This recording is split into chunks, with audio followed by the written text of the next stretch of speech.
وسلم ہو۔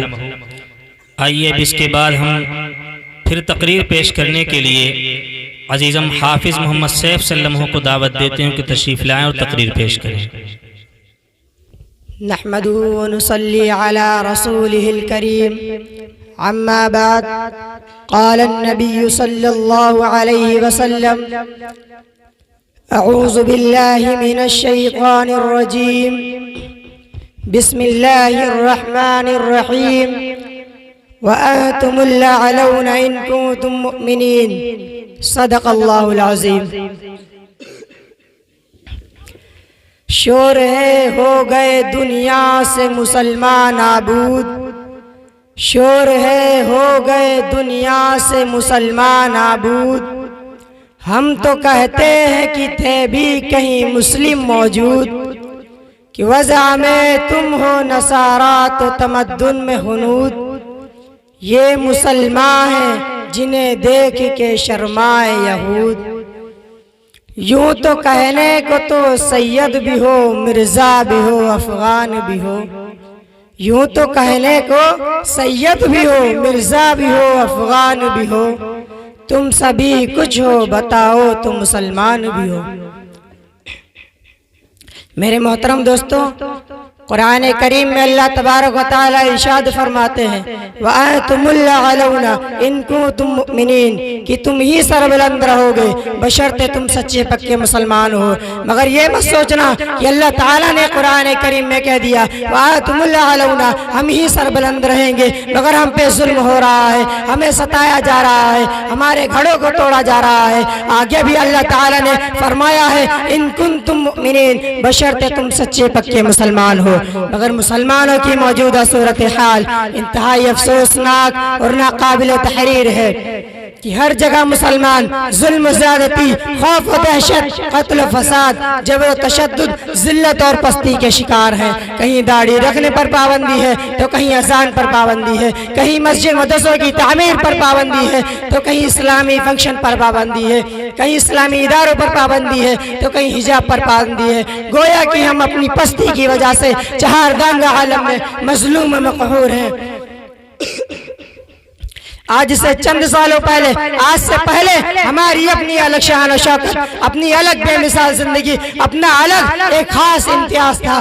کس قدر روشن اور تابناک تھا ہمارا ماضی، کس قدر عروج پر تھے ہم، کیا ہی شان و شوکت تھی، سب چلی گئی۔ اب چاروں طرف اندھیرا ہی اندھیرا ہے، پستی ہی پستی ہے، ناکامی ہی ناکامی ہے۔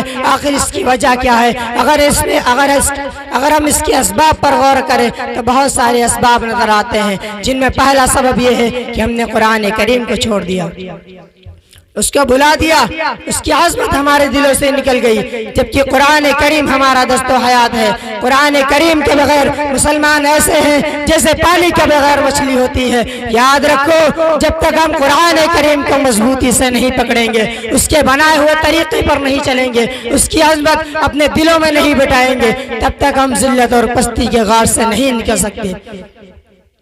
دوسرا سبب مسلمانوں کے ذلیل ہونے کا یہ ہے کہ ہمارے اندر دنیا کی محبت پیدا ہو گئی ہے۔ دنیا کی محبت نے ہمیں دین سے غافل کر دیا ہے، مقصد حیات بھلا دیا ہے، موت کا ڈر دل میں پیدا کر دیا ہے، دولت کی کثرت سے عیش و شوہت کی زندگی ہمارا مشغلہ بن گیا ہے۔ یاد رکھو، جب تک ہمارے دل سے دنیا کی محبت دور نہ ہوگی، ہمارے اندر سے مذموم صفات کا خاتمہ ناممکن ہے۔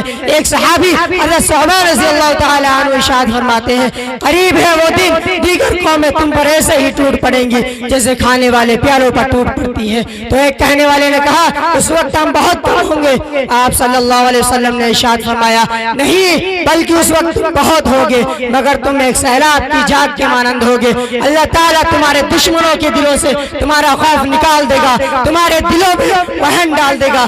ایک کہنے والے نے کہا اللہ کے رسول، یہ وہن کا چیز ہے؟ آپ صلی اللہ علیہ وسلم نے ارشاد فرمایا حب الدنیا و کراہیت الموت، یعنی دنیا کی محبت اور موت کا ڈر۔ شام، مصر، لبنان، عراق، ایران، لیبیا، فلسطین، لیبیا اور برما وغیرہ کے حالات سے اندازہ ہوتا ہے کہ نبی کریم صلی اللہ علیہ وسلم کا مذکورہ فرمان حرف بہ حرف صادق آ رہا ہے۔ ایسا نہیں ہے کہ ہم کمزور ہیں یا ہماری طاقت ختم ہو گئی ہے، بلکہ ہمارے اندر دنیا کی محبت پیدا ہو گئی ہے، جس نے ہمیں دین سے غافل کر دیا ہے۔ کثرت کے باوجود ہماری طاقت ختم ہو گئی ہے اور ہم ریزہ ریزہ ہو گئے ہیں۔ میں نے صرف 2 وجہ ہی بیان کی ہے، اس کے علاوہ بہت سارے وجوہات ہیں جن کا شمار کرنا تھوڑے سے وقت میں بہت مشکل ہے۔ اگر ہم پھر سے اپنی عظمت بحال کرنا چاہتے ہیں، اپنا رعب و دبدبہ قائم کرنا چاہتے ہیں، اپنی ذلت اور پستی کی رسوائی کو ختم کرنا چاہتے ہیں، تو ہمیں اپنے بالا کمزوریوں کی اصلاح کرنی پڑے گی اور اپنے حالات کا جائزہ لینا ہوگا۔ اللہ تعالیٰ کا فرمان ہے ما اصابکم من مصیبت فبما کسبت ایدیکم ویعفو عن کثیر، کہ جو کچھ تمہیں مصیبتیں پہنچی ہیں وہ تمہارے اپنے ہاتھوں کے کرتوت کا بدلہ ہے اور وہ بہت ساری باتوں کو درگزر کر دیتا ہے۔ اسی لیے ہمیں اپنے آپ کو بدلنا ہوگا اور احکام الہی کو اپنانا ہوگا اور شریعت کا پابند بننا ہوگا۔ اللہ تعالی ہم سب کو کہنے سننے سے زیادہ عمل کرنے کی توفیق عطا فرمائے۔ وآخر دعوانا ان الحمد للہ رب العالمین۔